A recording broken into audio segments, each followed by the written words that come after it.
What's it take to found, run, and pass on a successful family business? We'll find out on the next episode of The Market That Moves America. Welcome to The Market That Moves America, a podcast from the National Center for the Middle Market, which will educate you about the challenges facing mid-sized companies and help you take advantage of new opportunities. Today's podcast is going to focus on the dynamics of family business and how what goes on in a family can make a business soar or sink, and vice versa, how business success can affect how successful a family is. I'm Tom Stewart. I'm the Executive Director of the National Center for the Middle Market at The Ohio State University Fisher College of Business. We're the nation's leading research outfit studying mid-sized companies, which account for a third of private sector employment and GDP, and the lion's share of economic growth. It is the market that moves America. The National Center for the Middle Market is a partnership between Ohio State and Grant Thornton LLP, Cisco Systems, and Chubb. I'm joined today by John Messervey. John is one of the founders in the family business and family wealth field. He has advised more than 400 high net worth families worldwide on strategy, leadership, succession, next generation development, and conflict resolution. He's interviewed more than 10,000 family members, and he's known as the private advisor to America's leading families. His work is at the intersection of family, business, and wealth. And since family businesses account for about 30% of the middle market, he's at the intersection of an important part of the middle market economy. John, welcome to The Market That Moves America. Thanks, Tom. Good to be with you. John, I gave a nutshell summary of what you do, but open it up a little bit. I mean, there's a wide range of challenge to family businesses. And what are the kinds of issues that you find yourself dealing with? Well, there's a myriad number of issues. And although I expect that no two families are alike or no two businesses are identical, the trends or the themes, let's call it, are similar. And those are themes of transparency, getting beyond stuck, themes of capability of the next generation, taking the business for granted and really not having a long-term strategy. All of those come into play in our work. When you say getting beyond stuck, what do you mean?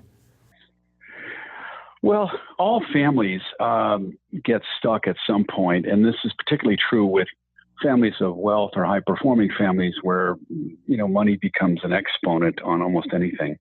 Exaggeration, if you will. And my job, if you would ask me in an elevator, is to get families in business, families of wealth, unstuck. We can get stuck on a myriad number of things, but basically it's when families stop talking about what really matters. That can range from just being nice, and so we can't talk about that, or conflict that is submerged and about to bubble over that prevents the business from really moving forward. So, it's a cliche, except that Leo Tolstoy wrote it, that all happy families resemble one another, and each unhappy family is unhappy in its own way. Insofar as that's true of families, is it true of family businesses too? I mean, if you look at successful family businesses, people focus on the dysfunction a lot, but let's look at the high-functioning ones. What do they have in common? Well, the high-functioning ones are very good at their ability to tolerate differences, their ability to adapt to changing conditions. The highest performing family businesses take a long-term view, and the everyday drama that is incurred by all family members working together really doesn't stick. They can move past that. If they had a motto, it would be, no matter what, we can work it out. And it's interesting when you think about that. I mean, I think about families, and we all have our experiences of families. And if you think about we still have family, we'll always be together. We will work it out. We can work that out among ourselves, and go on. We'll get through this, I guess. When you add the day-to-day or weekly or quarterly pressures of business, does that sort of turbocharge the opportunities for the family dynamic to get overwrought, to sort of go wrong, go off the rails? Yes. Well, let's just start with this. Not every family is meant to be in business together. And it's difficult. I mean, just imagine, I would ask your listeners to think about being in business, if they're not already, with their family, with their mother, with their father and sibling group and their children, and who decides the talent base and the career path and the salaries and the strategies and the risk. Well, all families have different tolerances for risk, and the rights of ownership, and who wants to be liquefied and who wants to leave the family business with stock ownership options, and what are the tax considerations. I mean, it's an overwhelming set of issues that you really need great advisors to weave through, because it's a complex matter. So I'm going to guess from that, obviously you're one of those great advisors, but I'm going to guess from that one of the things that can go wrong is that a family patriarch or matriarch or whatever it is, the steering committee doesn't recognize that need for advisors and thinks we can do it all ourselves. Well, that takes many forms. One is stereotypically the strong-willed entrepreneur, male or female, generally male in my experience, who is basically started out the business and I don't need any help, I can figure it out, and that's pretty much how they've run their whole life. Children acquiesce to that and then get in the driver's seat and find out a whole new set of challenges that never were addressed. All the way over to the other side, where families, they can't talk. There are things they cannot talk about. One of the first things I do when I meet with a family is I interview everyone for a couple hours, each person, and I just hear the straight story. I start with a blank canvas and fill in the story, because in every family there's a deal, and you have to figure out what the deal is. Give me an example. What are the kinds of deals that you find? Well, two brothers work together, and one is checking out of the business but has all the competent offspring, or many of the competent offspring, and the other has less competent offspring that really have no chance of being in the business from a growth point of view, or shouldn't be in there. I call it the litmus test. If their last name wasn't Smith or Jones or whatever, would they have a job here? That's basically when families artificially employ each other. No need for that. That almost always ends up in a car crash, badly. But no, there are lots of places where you see the deal. The deal might be we allow certain types of behavior to occur, even though we know it's not good business practice. That's just the way he or she is. Or people that the company outgrows them. I'll call baseball. I love baseball. They can't hit the pitching. They might be able to hit a 70, 75 mile an hour fastball, but up in the 80s and 90s, they can't see it. And some people, some businesses are set to be, good, solid, 30, 40, $50 million revenue businesses, and others move much further up the chain, and they can do it. And they do that. They do that when they adapt and when they broaden their talent base. They do that when they add, say, a very competent board of advisors, not necessarily a board of directors, but a board of advisors, people that have been where they're going. Mm-hmm. That's the governance side, which when you go from an entrepreneurially driven stage one business to adding additional management and growth, which takes a whole nother set of talents, to the third stage, I call it, with professional management, where you diversify. Most of my clients are in real estate. They're in sophisticated investments. We buy and sell family businesses, et cetera. Mm-hmm. So one of the things that I think is interesting, if you think about that deal, part of the deal is what dad, if we take that stereotype, what dad expects from the kids, and another is what the kids expect from the business. And I guess in many cases, people don't really talk about it. They just, dad makes some assumptions or the kids make some assumptions, and they ought to be able to find a way to get more explicit and maybe surface some of those things, even if they're going to be disappointing to one side or the other. Well, exactly. And, most of my work is facilitated communication.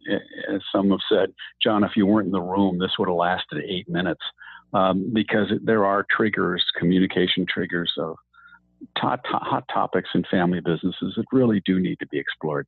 But setting that aside, you're really, I guess a succession would be a great place to start that discussion, where when you think about the idea of a father letting go of a business, of we used to call it the mother that nurtures him and the mistress that so excites him. When you think about a father letting go of a business, that's a huge amount of loss. I've seen men and women get checks in 9 figures and feel very conflicted about those results. At the other side, the up and coming next generation, the rising generation, they may call it. Some are qualified, some are not. Some are just not ready, so you can't make that judgment yet. But in many families, they're supposed to follow the script. And figuring out what the script is part of figuring out what the deal is. And that can intersect with some human development issues and family wellness issues of separation, of individuation, of creating your own identity and being more ready at 35 than you were at 25 to take on a business like that. I remember talking to a woman who was working for a family business, high-tech industry, where there were 3 generations of the same family working in the business. Let's call them the grandparents, the parents, and the kids. And the grandparents, who I think still controlled the business, maybe had the biggest voting power at that point, wanted to run the business to maximize profits. And their children, the middle generation, wanted to run the business to maximize the growth of enterprise value. And the youngest generation wanted to try new things.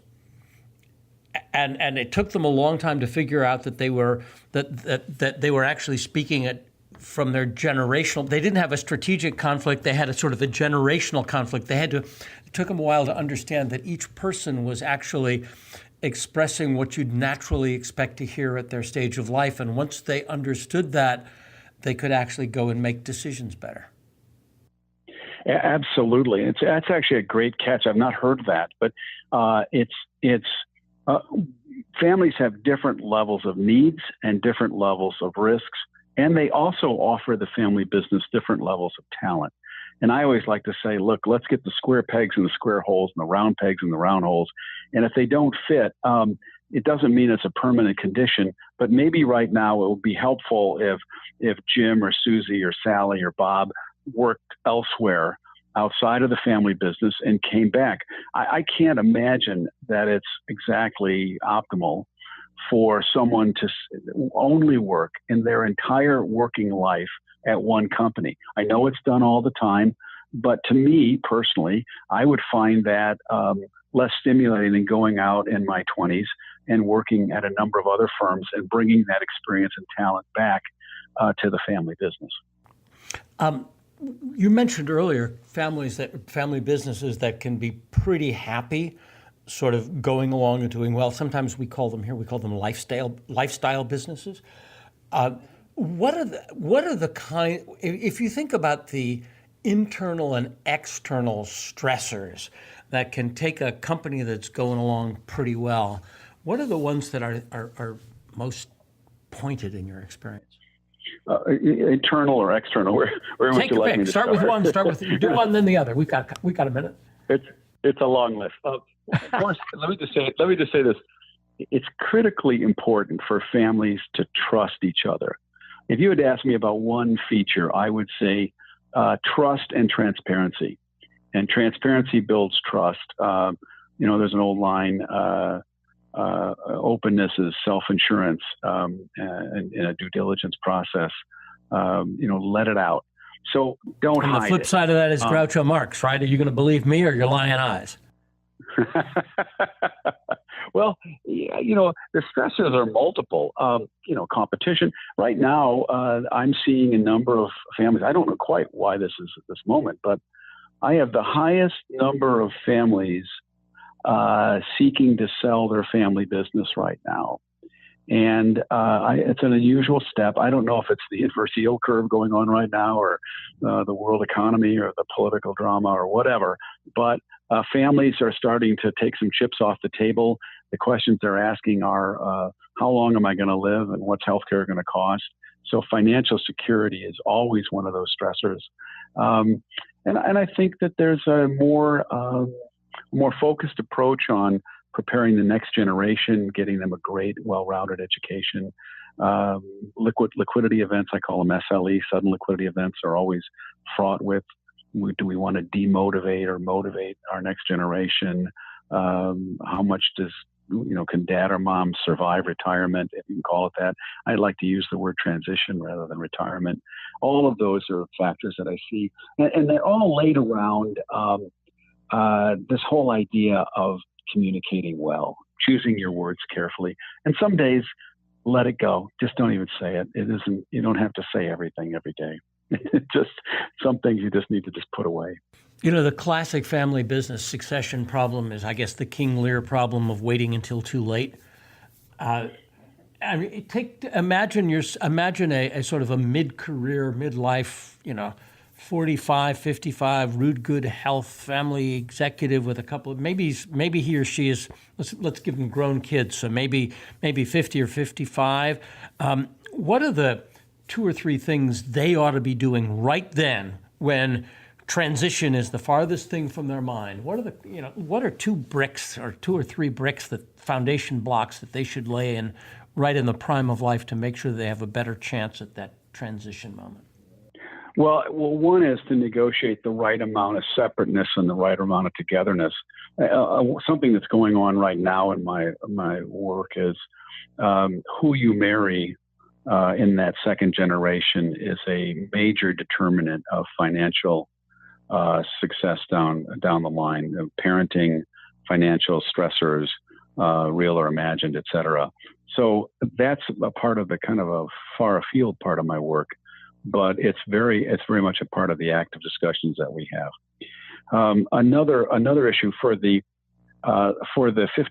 late 50s parents, I would say, know when to back off and know when to get involved, and probably backing off is more commonly the issue than getting too overly involved in your children's life, directing this or that. Over controlling parents are a real problem when it comes time to move the business along. Next, I would finally just say, take off your family hat and put on a business strategy hat and say, where are you going to be in 20 or 30 years? I had a client come in and they are one of the largest donut producers. And I looked at them, the young 34-year-old son wanted to be the heir. And I said, in 20 years, you're going to be producing 2 things that very few people are going to want: sugar and gluten. And I don't think they ever thought about it that way.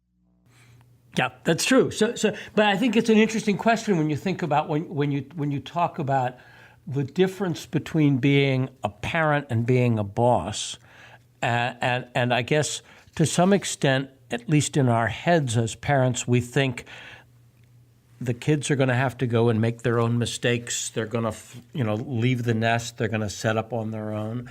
And so there's a certain handing off of adulthood to them.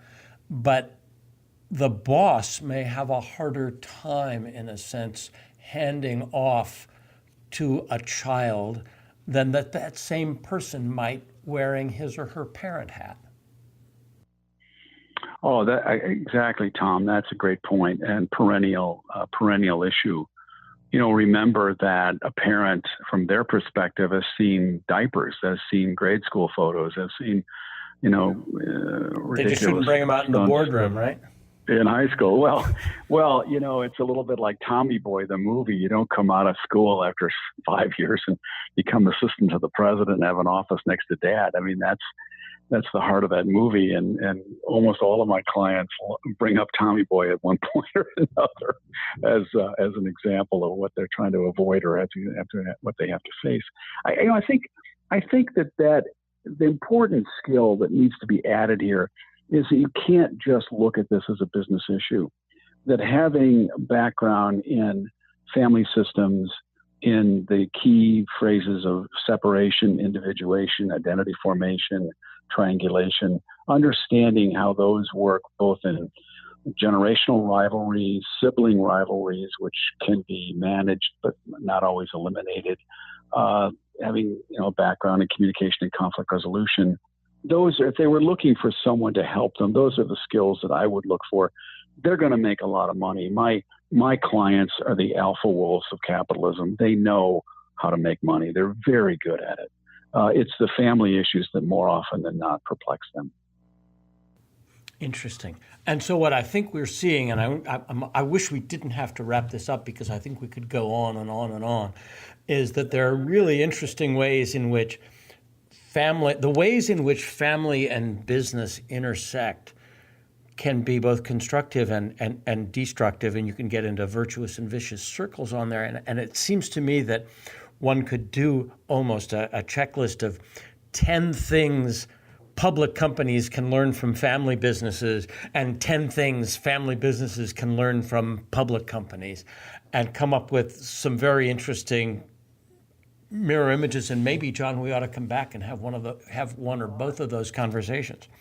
I like that idea, and I would be delighted to return. Yeah, Tom, this has been a great exchange in a very wide-ranging and very unique aspect of families and business.